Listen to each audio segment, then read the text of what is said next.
भाजपचे नागपूरमधले एक बडे नेते म्हणजे संदीप जोशी, ते नागपूरचे महापौर सुद्धा राहिलेले आहेत. पण याच संदीप जोशी यांच्या राजकीय संन्यासाच्या बातमीनं आज दिवसभर मोठी खळबळ माजली.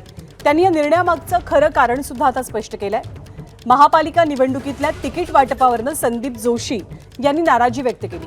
निवडणुकांमध्ये तरुणांना संधी मिळत नसल्यानं संदीप जोशी यांनी संताप व्यक्त केला.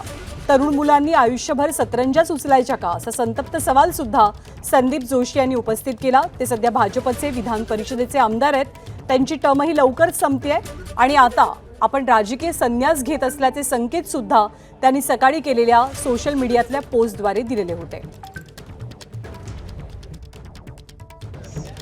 पक्षामध्ये दबाव आणला पाहिजे. हे जे तरुण पोरं आहे हे काय आयुष्यभर सतरंजा उचलतील, जिंदाबाद जिंदाबाद करतील? किती केसेस लावाव्या? माझ्यावर स्वतःवर 90 केसेस होत्या. या पोरांवर किती केसेस आहे? किती कसे हे करतात आंदोलनं? यांनी काय करायचं? यांनी घरी बसायचं, यांनी त्यांचे जय म्हणत राहायचं.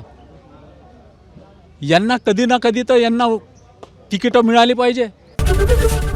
एबीपी माझा, उघडा डोळे बघा नीट.